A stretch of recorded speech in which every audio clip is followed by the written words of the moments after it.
Sabana magezi gamantuwai mutwaliddewa sikyo banna muleke talina mutawaana just alina bubaka waliwo yagamba nti bw'otegendereza Katonda akusse kwanza oyo olubaali owange tata owange agaba bulamu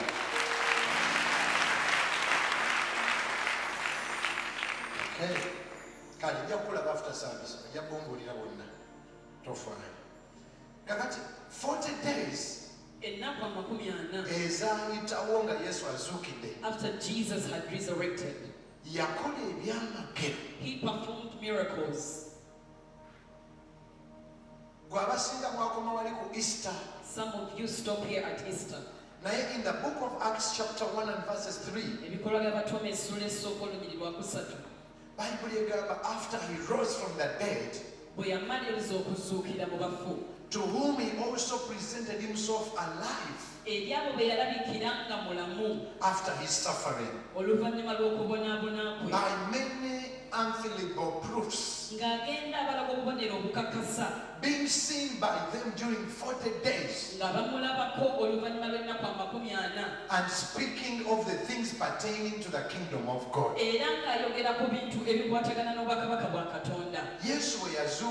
When Jesus resurrected, after getting victory over his enemies, he spent 40 more days on earth, encouraging his followers,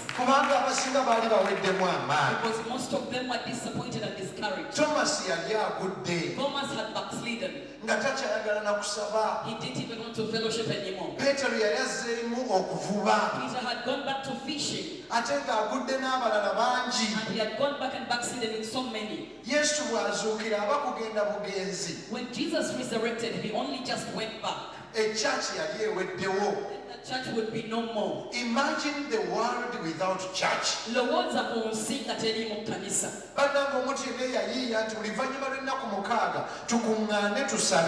Omuntu oyo era ndowooza Katonda naye abaakitandika wanene kanisa yasooka basaana engalo kuba bannange lidako ensi emanyi otutwala speed.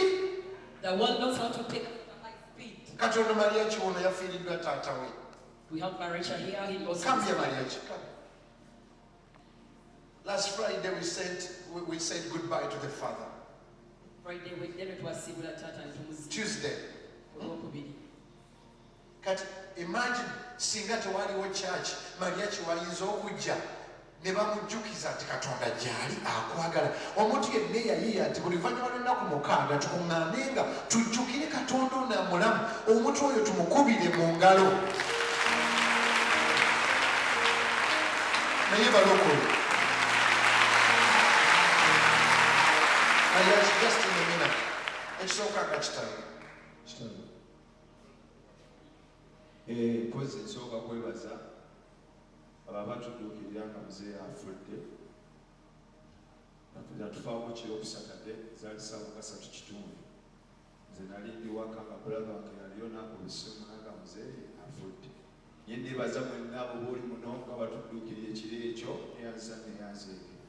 Ne nneebaza n'omusajja nansonyiwa okumufulumya naye omusajja yasooka okumpa kuba bwe namubikira yali yeebase. Najja the first person yasooka okujja mu bantu bange benkolagana nabo ennyo, mikwano gyange atali wa Luganda atali waki naye mukwano wange Mr. Chusi owa Greenbook. Oyo omwami yeyasookera ddala kubanga namubikira ku ssaawa zaali kubanga twasooka tugenda emulabo ne batugamba mukomeewo ku ssaawa 12 okunona mayiti, twagendayo ssaawa nga 5. Kati bwe nakomawo netandika okubika ekiro naye namubikira ku ssaawa 10:30 natuuka ewaka ku ssaawa 11 era yasooka okumpa amabugo ga miliyoni 1.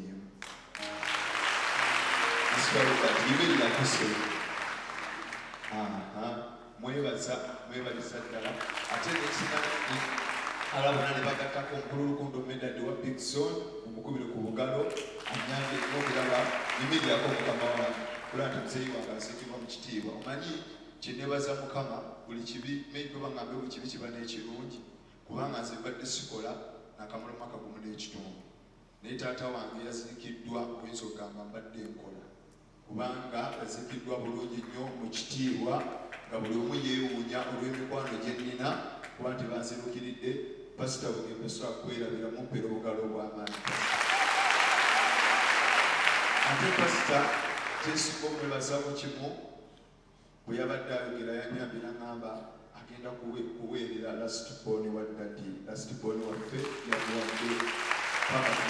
So nebaza Mukama nti dadi nze kale dadi simukaabira olwokuba nti muzadde nze wafiiridde badde nkuze nga nina ewange naye omuzadde tazikawo kubanga si wasigala akyalina kyakuyamba mu kuwabula mukola bwotiso kinnumye nnyo naye baganda bange bano abato kwegamba nga bumanyi nti abadde akyalina okuba nti nabo batuuka nze mbadde nkuze naye kinnuma kubanga mbadde nkyamwetaaga kuba bingi byabadde akyamyamba. Maama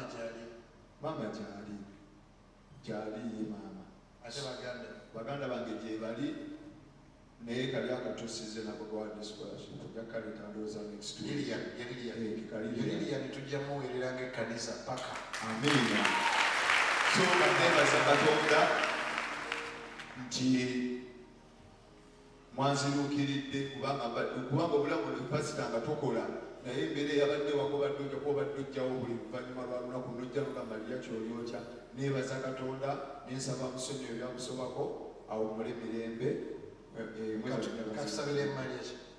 Mukama Taata tusabira Mariachi n'ennyumba ye, maama we, baganda be na buli muntu yenna atulaba olwaleero nga yafiiriddwa obagumye.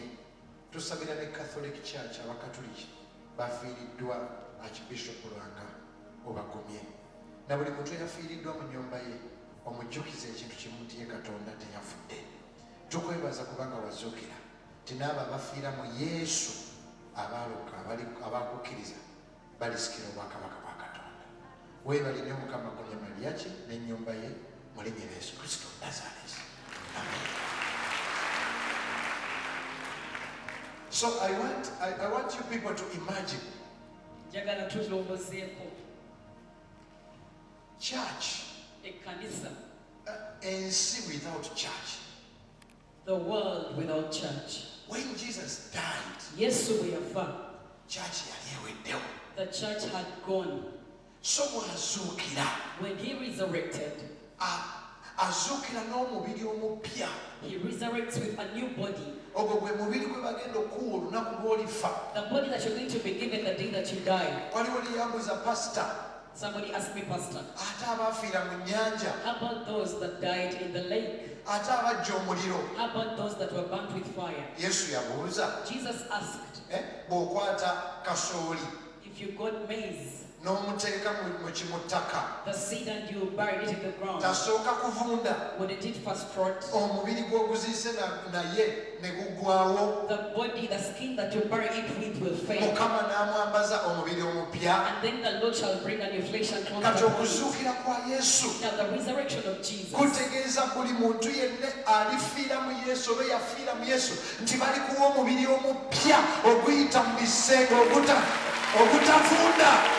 you shall be given.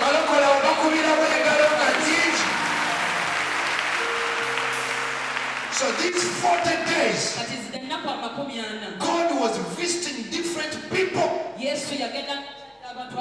That's why that is why I told the team that I work with. The 3 crosses, the pairs that we have by the roadside and here at church, we are not going to remove them until the next 40 days. I pray that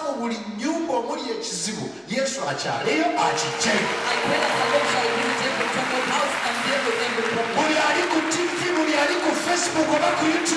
I declare 40 days of miracles.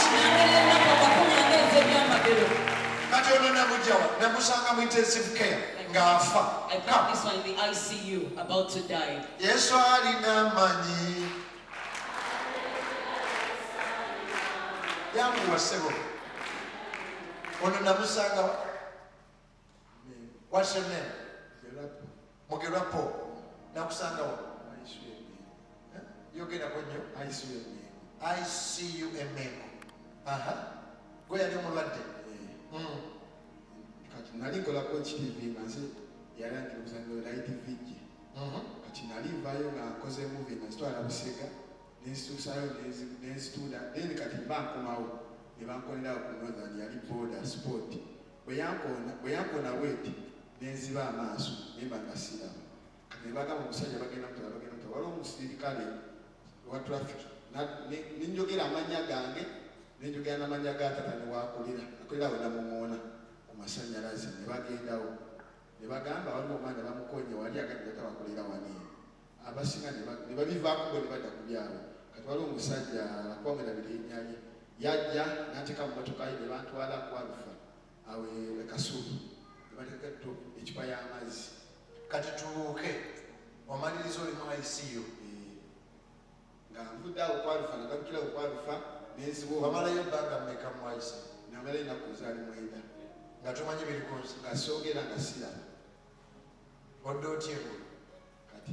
oluvannyuma ennaku mwenda nadde engulu nga ndaba naye nga soogera namala olusi 3 nga soogera kankusomera olunyiriri bayibuli egambye nti bwe waayitawo ennaku 8 The Bible has said that after 8 days, mpawali bwe waayitawo ennaku 8 Thomas eyali talabanga ku Yesu nti yazuukira yabagamba nze sibikkiriza ndimala kumukwatako ndimala kulaba we bamufumita effumu Thomas actually yagamba nze sigenda kubikkiriza paka nga nkutte emisumaali we giri after 80 days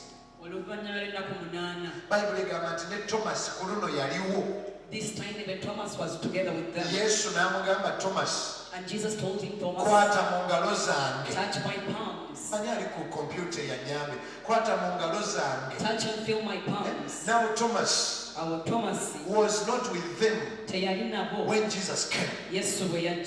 Bakuba Yesu emigo, Thomas n'agwa n'agamba nze sikyali mulokole n'agamba mala mukwatako. I will first touch and feel his palms. That is mala kulaba effumu we lyayita. I first see with a spot where the spear passed. Naye Bayibuli ennaku 8 ku luno Yesu yaliwo n'amugamba